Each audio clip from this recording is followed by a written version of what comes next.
Salam PBB, berbagi bersama berkembang. Saya Budi Wibowo, pembina dari komunitas PBB. Pada tanggal 11 Januari 2020 yang lalu, saya bersama Mas Wahyu, Ketua Umum PBB Indonesia, dan Mas Bagus, Sekretaris PBB Indonesia, pergi ke Blitar untuk mengadakan pelatihan tentang ekspor retail bagi UKM di Blitar. Di sana kami mengajarkan kepada para UKM di Blitar agar bisa melakukan penjualan ekspor walaupun dalam jumlah yang sedikit. Setelah pelatihan tersebut, saya mempunyai kesempatan untuk melakukan review terhadap produk-produk makanan kecil atau snack dari para UKM di Blitar. Dalam kesempatan ini, saya ingin membagikan review yang saya lakukan tersebut kepada UKM lainnya di seluruh Indonesia, mudah-mudahan membawa manfaat. Untuk packing semacam ini, saya menyarankan agar nama produknya perlu dibesarkan, sedangkan brandnya bisa sedikit dikecilkan. Kenapa? Orang yang berbelanja biasanya waktunya sangat terbatas, pada umumnya juga tergesa-gesa, sehingga dia pada waktu berkeliling ke toko melihat-lihat, dia hanya sempat melihat dalam waktu beberapa detik saja menatap sebuah produk, dan pada waktu itu kalau nama produknya nggak terlihat, maka orang tersebut akan melewatinya karena menganggap produk tersebut bukan produk yang dia cari. Oleh karena itu, nama produk haruslah paling menonjol, paling mudah dilihat dari kejauhan. Contoh lainnya, dalam produk ini, tulisan sambal pecel sangat besar, sehingga secara sepintas orang mengira produk ini adalah produk sambal pecel. Padahal ternyata produk ini adalah produk stik rasa sambal pecel. Oleh karena itu, sebaiknya packaging ini stiknya diperbesar, tulisan rasa sambal pecelnya diperkecil. Untuk packing ini, kalau untuk ekspor memang cocok, karena tulisan hot cassava chip yang dalam bahasa Inggris cukup besar dan menonjol. Tetapi kalau untuk pasar lokal, mungkin tulisan hot cassava chipnya itu sedikit diperkecil, dan nama lokalnya diperbesar. Saya anjurkan juga sebaiknya jumlah atau macam fontnya jangan terlalu banyak. Untuk packaging ini sudah bagus, warnanya sudah kelihatan kontras, tetapi saya anjurkan agar brandnya Ocha tidak perlu ditulis sampai 2 kali. Jadi brand Ocha untuk produk yang sebelah kiri bisa ditulis atau terpampang di sebelah pojok kiri atas atau sebelah pojok kanan atas. Sedangkan tulisan brand Ocha di bawah stick sebaiknya dihapus.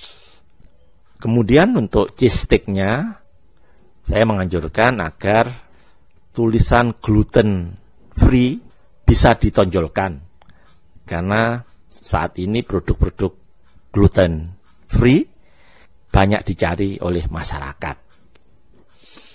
Untuk packaging ini sebenarnya desainnya sudah lumayan bagus, tetapi ada yang sedikit mengganggu, yaitu produk ini adalah manisan pepaya, tetapi pada gambarnya ada gambar stroberi, ada pisang, cherry, anggur. Hal tersebut bisa menimbulkan kebingungan bagi calon pembeli. Sebaiknya kalau memang produknya manisan pepaya, foto-foto yang ada pada produk tersebut adalah foto dari pepaya. Untuk packing ini kurang jelas apa yang dijual karena ditulis hanya aneka snack. Tapi di dalamnya snack apa? Ini yang harus diperjelas. Dan saya juga mengingatkan agar foto atau gambar-gambar yang kita pasang atau kita pakai dalam packaging kita jangan sampai merupakan hak milik dari pihak yang lain. Karena khawatir nanti ada tuntutan dari pihak yang merasa punya atau mempunyai hak terhadap gambar atau foto tersebut. Packaging ini sudah cukup bagus, tetapi ada tulisan yang terasa cukup mengganggu dan bisa menimbulkan kebingungan, yaitu tulisan menerima pesanan. Karena jadi kurang jelas maksudnya apa, dan di situ juga tidak tercantum, misalkan menerima pesanan dihubungin atau nomor kontaknya berapa. Saran saya sebaiknya tulisan menerima pesanan pada packaging produk dihapuskan saja, karena ini packaging produk bukan brosur. Kalau produk kita menggunakan nama lokal seperti di sini adalah opak gambir. Opak gambir, pada waktu saya melihat produk ini saya sempat bingung karena saya tidak paham apa yang dinamakan opak gambir. Karena bayangan saya gambir itu adalah semacam pohon, semacam suruh gitu. Tetapi orang Blitar paham apa yang namanya opak gambir. Kalau produk ini ingin dijual lebih luas, sebaiknya selain nama lokal yang dikenal oleh penduduk setempat, diberi juga nama yang umum, yang dikenal oleh masyarakat di daerah-daerah lainnya. Kemudian, untuk jenis packaging yang kita gunakan untuk produk makanan, terkadang pembeli agar lebih yakin terhadap produk yang akan dibelinya, itu ingin melihat bentuk dari produk tersebut. Sehingga untuk hal seperti itu bisa digunakan packing yang transparan. Ada beberapa jenis packing yang sifatnya transparan, yaitu yang pertama adalah packing yang dua sisi transparan atau semuanya transparan, seperti contoh ini. Kemudian ada packing yang satu sisi transparan, seperti contoh produk ini. Ada lagi yang transparan itu hanya merupakan lubang kecil atau sering diistilahkan dengan windows atau jendela, dengan contoh seperti ini. Saya sering dapat pertanyaan, kira-kira berapa luasan stiker yang cocok atau yang bagus untuk suatu produk, terutama untuk produk yang transparan.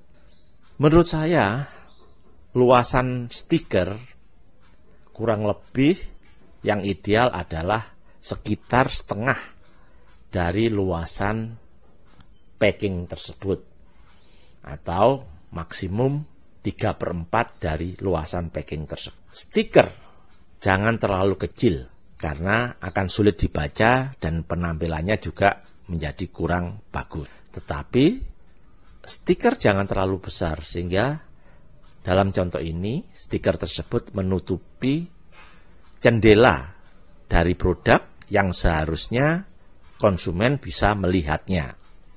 Kalau kita menggunakan packing yang tidak transparan, boleh juga, tetapi syaratnya foto produk harus bagus dan bisa mewakili dari produk yang ada di dalamnya. Yang terakhir, saya melihat cukup banyak produk makanan atau snack UKM di Blitar yang packingnya besar-besar ukurannya. Ada yang lebih dari 250 gram isinya. Saya menyampaikan pada teman-teman UKM di Blitar bahwa saat ini kecenderungan terutama di kota-kota besar seperti di Jakarta, di Surabaya, di Denpasar, dan lain-lain, konsumen untuk produk-produk snack mulai banyak yang menyukai packing yang kecil, yang sekali dimakan habis dibuang. Berharap pada mereka bukan untuk menghapus atau menghilangkan packing-packing yang besar karena sudah ada pasarnya.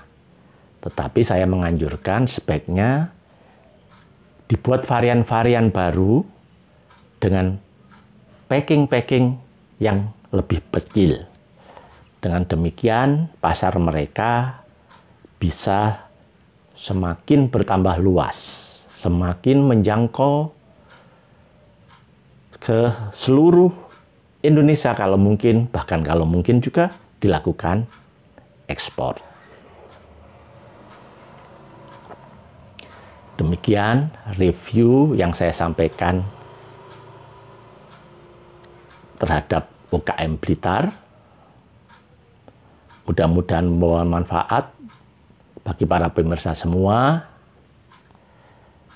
Jangan lupa like dan subscribe channel ini, dan tolong sebarkan keberadaan channel YouTube ini kepada para UKM, kepada para pebisnis-pebisnis pemula, sehingga semakin banyak orang yang bisa belajar dan mengambil manfaat dengan melihat channel YouTube ini.